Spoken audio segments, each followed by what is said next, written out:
আজ আমি বানাবো শীতের সমস্ত রকম সবজি দিয়ে মাছ দিয়ে ঝোল। এখানে আছে আলু, বেগুন, ফুলকপি, মটরশুঁটি, পেঁয়াজকলি, শিম আর পালং শাক। পালং শাকের এগুলো ডাঁটাগুলোকে নেব, পাতাগুলো আমি অন্য কাজে ব্যবহার করব। এই সমস্ত কিছু শীতের সবজি দিয়ে আমি আজকে বানাবো মাছ দিয়ে ঝোল। খেতে দুর্দান্ত টেস্ট হয়। চলো বন্ধুরা, তো শুরু করি। প্রথমে আমি ফুলকপিগুলোকে গরম জলের মধ্যে নুন হলুদ দিয়ে ভাপিয়ে নেব।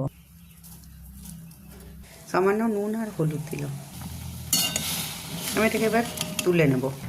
কড়াইয়ে সরষের তেল গরম করে নুন হলুদ মাখিয়ে রাখা মাছগুলোকে এবার আমি ভেজে নেব।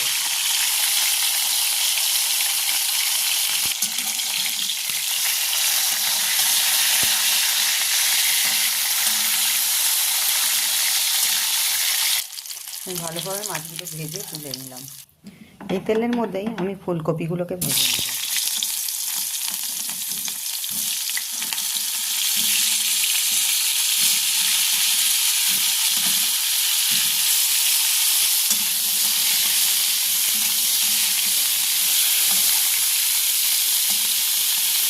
কপিগুলো ভাজা হয়ে গেছে, এবার আমি তুলে নেব। এবার আমি এই তেলের মধ্যেই কালো জিরে ফোড়ন দেবো। কুচিয়ে রাখা পেঁয়াজ দেবো। দিয়ে পেঁয়াজটা একটু ভাজা ভাজা হয়ে এলে আমি এখানে সমস্ত সবজিগুলোকে বানিয়ে নিয়েছি। আলু, বেগুন, সমস্ত কিছু। পালং শাকের ডাঁটাগুলোকে আমি এরমভাবে কেটেছি, যেটা একটু মোটা সেটাকে চিড়ে দিয়েছি। এভাবে আমি বানিয়ে নিয়েছি। এবার এর মধ্যে আমি এই সবজিগুলোকে দিয়ে দেবো। একটু ভাজা ভাজা করে নেব।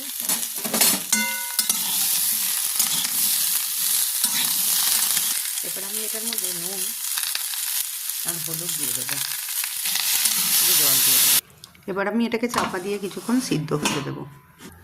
ততক্ষণ আমি শিলপাটায় কিছুটা আদা, একটু রসুন, কাঁচা লঙ্কা, জিরে, ধনে এগুলোকে আমি পেস্ট করে নেব।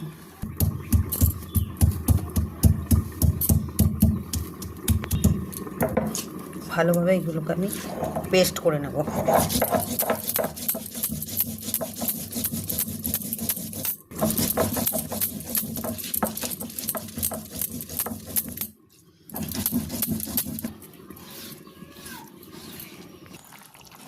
অর্ধেকটা সবজি সিদ্ধ হবার পর একটু দেখে নিয়ে যে একটু সিদ্ধ মতো হয়েছে, তখনই এটাকে নামিয়ে নেব।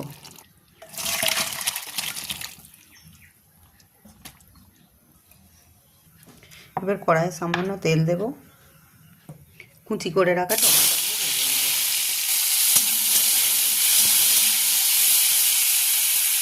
টমেটোটা ভাজা ভাজা হয়ে গেলে এবার আমি মশলা বাটাটা দিয়ে দেবো। দিয়ে একটু কষবো।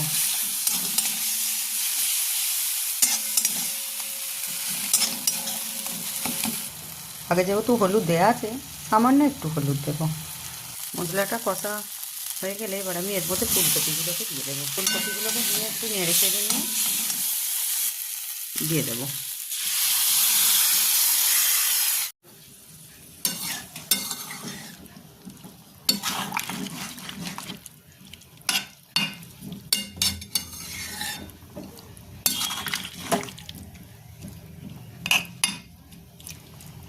এর মধ্যে আমি মাছগুলো দিয়ে দিলাম।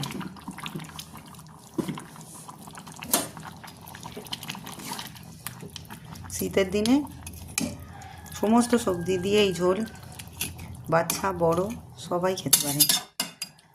শীতের দিনে এমনিই খাওয়া দাওয়া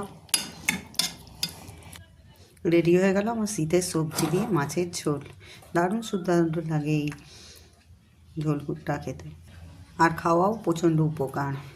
বাচ্চা বড় সবাই এই ঝোলটা খেতে পারে। আমি সম্পূর্ণ কাঁচা লঙ্কা দিয়ে এই ঝোলটা বানিয়েছি, তাও রং খুব সুন্দর এসেছে। খুব ভালো এই সুস্বাদু এই ঝোল। আপনারা একবার হলেও খেয়ে দেখবেন। শীতের দিনে গরম ভাত, এরকম গরম গরম ঝোল খুব ভালো লাগে।